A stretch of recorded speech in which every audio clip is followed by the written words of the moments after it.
Welcome to the deep dive. Today we're tackling three true crime stories. Right. And they might seem, well, completely unrelated when you first hear them. Yeah, on the surface, maybe, Mm-hmm. but they all have these surprising twists. Exactly. And what's really interesting, I think, is the potential for new discoveries, even now. Decades later, in some cases. Right. So our goal here is to, pull out the most fascinating details and sort of dig into what these cases tell us about human nature. About why we do what we do, maybe. Vulnerability, fascination with mystery, that kind of thing. Yeah, precisely. We're working from a true crime podcast script, actually, which gives us a really good base. It's packed with some great stuff. Yeah. It's amazing how these, totally separate events can shine a light on, well, the human condition, really. You said it. That need to understand the unknown. Uh-huh. Yeah. And how easily we can sometimes be fooled. Or even that weird draw towards notoriety, even when it's linked to terrible things. Definitely. Okay, so to get you thinking, let's just throw out a few questions these cases bring up. Like, what if modern tech could crack a disappearance that's over a century old? A real cold case. Yeah. Or could a con artist from the 60s teach us something about, modern scams? The methods might change, but maybe the psychology doesn't. Could be. And what about one of the most infamous unsolved serial killer cases? Is it actually possible new connections are still emerging? Still out there, waiting. Okay, let's get into it. First up, a vanishing act, a really old one. Right. So our first case takes us way back. New York City, December 12th, 1910. Dorothy Arnold. Dorothy Arnold, okay. She was 25, an heiress from a wealthy family, went out shopping on Fifth Avenue, and then just vanished. Poof. Good. Well, Just like that. it's like the definition of a cold case. Yeah. Very early 20th century mystery. It sounds incredibly eerie. So nobody found, no ransom notes, nothing. Nothing concrete. Just these unsettling little clues. Like, there was a report. A witness saw her talking very intensely with some man near Central Park. Oh, really? Intense how? Well, the report suggested it wasn't just a casual chat. You can imagine the rumors that started flying around then. I bet. And what about her family? Wealthy, you said. Very wealthy. And this is interesting. They waited 6 days, 6 whole days before they reported her missing. 6 days? Why? That seems odd. Well, the source material suggests it was probably fear of scandal. Protecting the family name was paramount back then, Right. Different times. Imagine that today with social media. Oh, completely different reaction. Instant news. But back then, appearances were everything. Okay, so the scandal angle makes sense for the delay. But then, here's something that really gets me. A year later, didn't some convict claim he knew something? Yeah, that's another strange twist. A convict claimed he'd actually buried her in a cave somewhere in Pennsylvania. Buried her. Yeah. So, did they investigate? Did they check the cave? You'd think so, wouldn't you? Huh. But according to our sources, no. That potential burial site was apparently never investigated. Never. Why on earth not? That seems like a huge lead. It does. It's one of those details that just adds to the frustration, the mystery. Makes you wonder about priorities back then. Or maybe resources. Who knows? So it just stayed cold. But now, fast forward over a century, 2024. And here's the modern twist. Genealogists are getting involved. With DNA technology. Exactly. They're re-examining the whole case, hoping that modern DNA tech might finally unlock what happened to Dorothy. Wow. After all this time, could we actually find out? It makes you wonder, doesn't it? It really does. It's a compelling idea. Forensic science, especially DNA, it's just revolutionized how we look at these old cases. Yeah. The thought of using today's tech to solve a 1910 mystery, it's pretty extraordinary. Yeah. It really drives home how these disappearances leave such big question marks, And that hope that answers can still be found.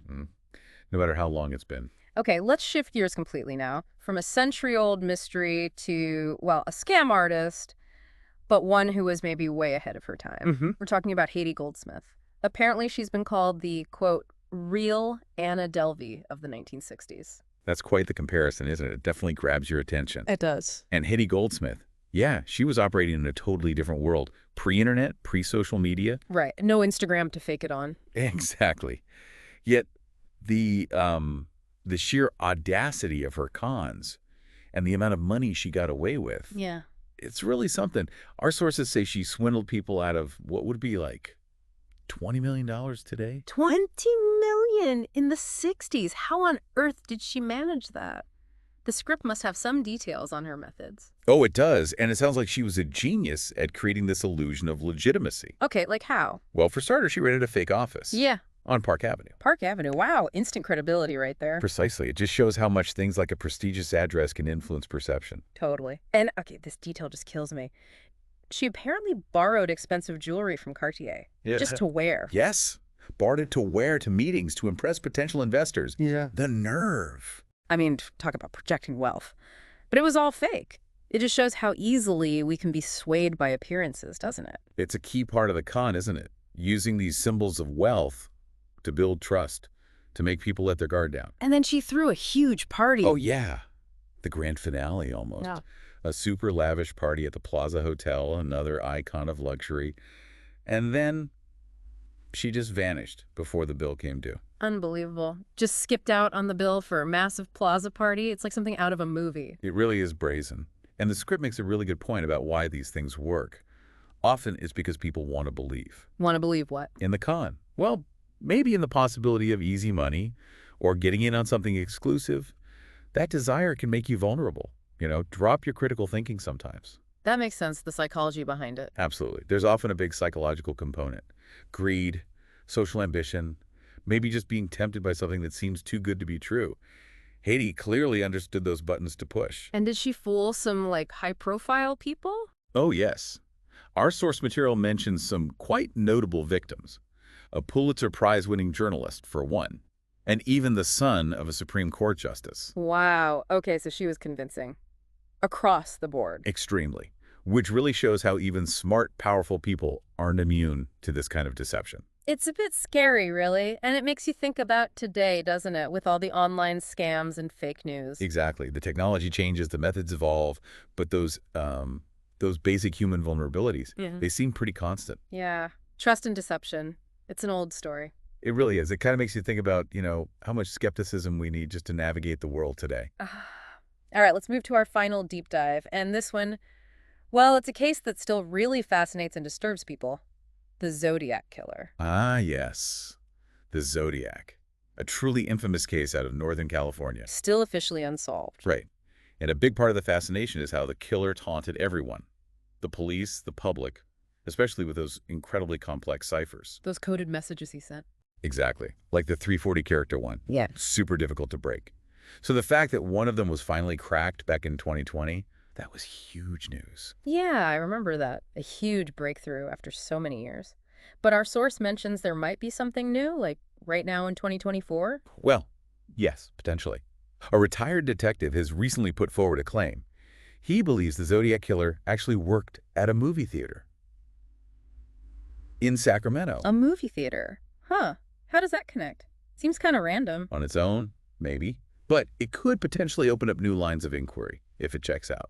Okay. And there's something else mentioned, right? About a movie script. Badlands. Yes, that's where it gets really intriguing. A script for the movie Badlands was apparently found at one of the crime scenes. Okay. So what's the theory there? Well, the idea being floated is if the Zodiac did work at this theater, maybe he had some connection, however slight, to the film world. Through distribution, screening, something like that. And finding that Badlands script could suggest, well, maybe a specific interest in movies, or perhaps even a connection to someone involved with that film. It raises a lot of questions about his influences, his obsessions. Didn't his letters mention other movies, too? Something about film noir? They did. References to Sunset Boulevard, the classic film noir. Which is a pretty dark genre, right? Cynical, morally gray characters. Exactly.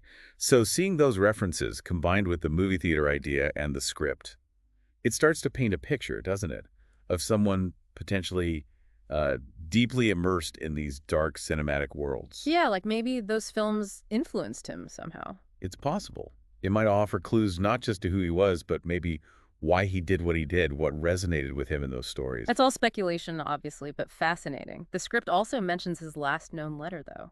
That chilling sign-off. Ah, yes. I'll never tell. Pretty definitive coming from him. Seems like a dead end, then. Case closed by the killer himself. Well, he might never tell. But the really crucial question our source brings up is, could someone else know something? Like, even if the Zodiac is gone or silent, maybe someone else holds a piece of the puzzle. Exactly. An associate, a family member, maybe just someone who knew him back then, who has some small detail they never realized was important. Is it possible? It's a compelling thought, isn't it? And it kind of taps into why this case still has such a hold on us. Definitely. The Zodiac played psychological games. He wanted the attention, the I think fear. got it. People are still talking about him, still trying to figure it out decades later. Absolutely. It's that unsolved puzzle, that chilling reminder of the darkness that can exist right under the surface of everyday life.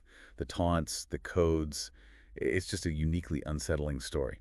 So wrapping this up, it's really striking when you put these three stories side by side. Dorothy Arnold's disappearance, Haiti Goldsmith's scams, the Zodiac's terror.